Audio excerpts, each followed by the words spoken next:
या इलेक्शन मध्ये झालं, कारण ज्या ओघानं आपण पुढे चाललो होतो, ज्या ताकदीनं आपण पुढे चाललो होतो, ती कुठेतरी शेवटच्या 2 दिवसात आपली रसद कमी पडल्यामुळं त्या गोष्टी घडल्या. परंतु तिथं हा तुमचा कार्यकर्ता कुठंच खचला नाही, कुठं थांबला नाही.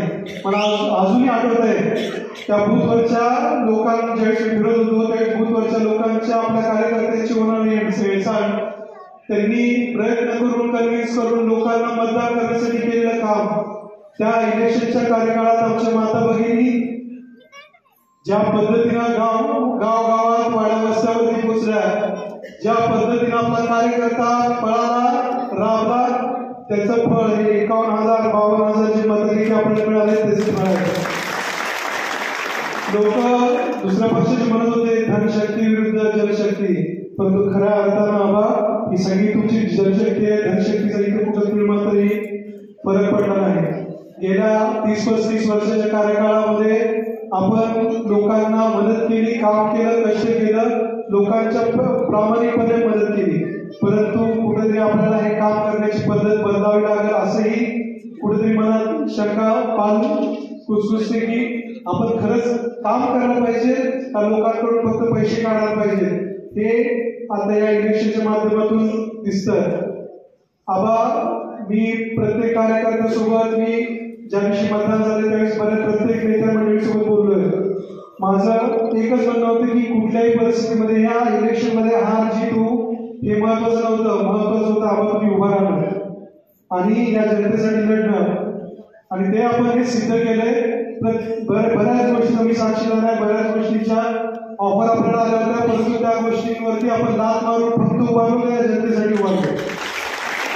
आपण निवडणूक लढलो, 52,000 मतं जे पडले ते 52,000 मतं आज या तालुक्याचं निर्णायक मतं आहेत. एवढं आपण या जनतेला 100% सांगू शकतो की आबा असते तिकडेच गुलाल असतो, आबा नसते तर गुलाल कोणाच्या नशिबात नसतो. हे आपण या गोष्टीतून सिद्ध करून दाखवलंय. आज आपण इथे उभारलोय. आबा पुढची दिशा आहे, तुम्ही ठरवणार आहे, पुढच्या गोष्टी सगळ्या होणार आहेत. परंतु या 30 दिवसाचं जे काही झालंय, या 30 दिवसाचं बदलायला पुढे येणाऱ्या 5 वर्षात आपल्याला कुठल्याही परिस्थितीत घ्यायचं आहे. आणि या 5 वर्षामध्ये आपण पहिल्यांदाही निवडणूक लढवतोय, विधानसभेची निवडणूक आपण पहिल्यांदा लढतोय. त्यांचं म्हणणं होतं पाठिंबा द्या, तुम्ही पाठिंबा. आपण 2019ला ठरवलं की आपण विधानसभेच्या रिंगणात आहे, त्यामुळे कुणाला या मात्र शंका घेण्याचं कारण नव्हतं की आबा उभारणार आहे, आबाने पाठिंबा द्यायचा का नाही द्यायचा आहे. तर ते दीपक आबाचा जन्म हा काय फक्त पाठिंबा देण्यासाठी नाही आहे, आबाचा जन्म हा लढण्यासाठी आहे. जो विधान परिषद लढले, 2 वेळेस लढले, विधानसभा लढण्याचा हा त्यांचा अधिकार आहे, हक्क आहे. त्यांचे वडील आमदार होते, आजींनी काम केलेलं आहे. या 35 वर्ष 40 वर्षाच्या कार्यकाळात दीपक आबांनी फक्त लोकांसाठी कामच केलंय, आणि काम करून मतं मागणारा नेता हा फक्त एकमेव दीपक आबा आहे. आणि या नेत्याचे जे काही कार्यकर्ते आहेत, त्या कार्यकर्त्यांनी या अहोरात्र केलेलं काम, कष्ट आज अजूनही डोळ्यासमोर आहे. आणि याच प्रामाणिकपणे आपण पुढे भविष्यामध्ये काम करू. आता हे जे काही विधानसभेची रणधुमाळी झाली, जे काही झालं, त्या सगळ्यांवरती आपण कुठेही पांघरून न घालता आपण त्यातून बऱ्याच गोष्टी शिकलोय. माझ्या आयुष्यामध्ये मी या 20 दिवसात जेवढं शिकलोय तेवढं मी माझ्या अख्खा आयुष्यात शिकलो नाही. माणूस कसा ओळखायचा, माणसाकडे कसं जायचं, माणसासोबत कसं बोलायचं, माणूस आपला किती असतो आणि किती नाही, या 15-20 दिवसांमध्ये मी शिकलो.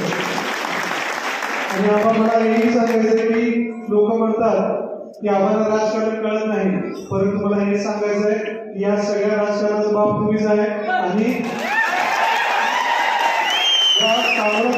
सांगोला तालुक्यात जे करत आहे ते फक्त दीपक आबाच ठरवतो आणि दीपक आबाच ठरवणार आहे, हेही मी तुम्हाला सांगतो. येणाऱ्या जे काही आता इलेक्शन आहे, आपले जिल्हा परिषद असू दे, पंचायत समिती असू दे, नगरपालिका असू दे, ग्रामपंचायत असू दे, आबा तुमच्यासोबत मी काय या प्रत्येक या हॉलमध्ये बसणारा प्रत्येक कार्यकर्ता तुमच्या खांद्याला खांदा लावून हे सगळ्या इलेक्शन लढणार आणि सगळ्या इलेक्शन विजय कशा होतील यासाठी सगळे प्रयत्न करणार.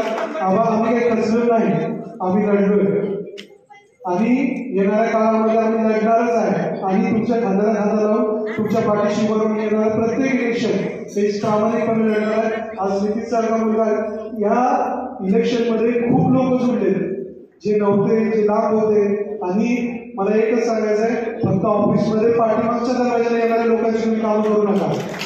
जे काही काम करायचे ते समोर येणारा छातीवरती दीपक आलेल्या माणसाचंच तुम्ही काम करायचं आहे. बाकी कोणाचंही काम तुम्ही करायचं नाही. आणि प्रामाणिकपणे जो कार्यकर्ता तुमच्यासोबत उभारतोय, आज गणेश मानेसारखा मुलगा आहे, कित्येक मुलं असे तरुण मुलं आहेत की जे तुमच्यासोबत उभे आणि तुमच्यासोबत प्रामाणिक काम करायचं. आज दीपिकासारखा अजित सारखा मुलगा आहे, त्या मुलांना न्याय देण्याचं काम आपल्याला करावं लागणार आहे येणाऱ्या काळामध्ये.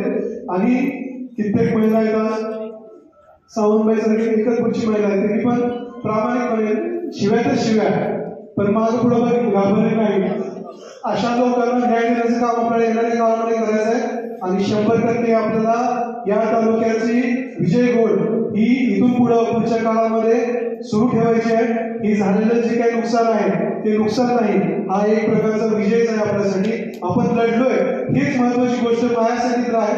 माझं प्रत्येकाला तेच सांगलं होतं, हार जी मी ज्या दिवशी मतदान झालं त्या दिवशी मी सगळ्यांना फोन केला आणि त्या दिवशी मी सांगितलं होतं, जय पराजय हा विषय नंतरचा आहे, परंतु आबा लढले आणि आबासोबत तुम्ही सगळ्या गोष्टी बाजूला ठेवून आबासोबत तुम्ही उभारलाय, आपला प्रत्येक कार्यकर्ता उभारलाय. हे आमच्यासाठी खूप महत्वाचं आहे, हे सावंगी पाटील कुटुंबासाठी महत्वाचं आहे आणि हे आमच्या सगळ्या परिवारासाठी महत्वाचं आहे. येणारा काळ हा नक्की दाखवून देऊ की काय आहे काय नाही, दीपक आबा काय चीज आहे हे पण आपल्याला सगळ्या सांभाळ तालुक्याला दाखवायचं आहे. बापूंचं धोरण, शेतकरी कामगार पक्षाचं धोरण हे काही असू देत, परंतु दीपक आबाचं धोरण हे नेहमी अधोरेखित करणार असणार आहे, हे या तालुक्याला लक्षात ठेवावं. मी माझं जे बोलणं आहे इथं थांबवतो आणि येणाऱ्या काळामध्ये आपल्याला ताकदीने पुढं लढायचं आहे.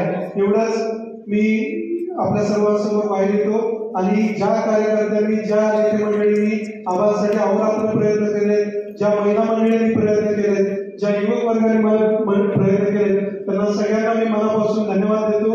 परंतु आपल्याला येणाऱ्या काळामध्ये याच्यापेक्षाही जास्त ताकदीनं लढायचं आहे, एवढंही तुम्हाला सांगतो आणि माझे 2 शब्द संपवतो. धन्यवाद.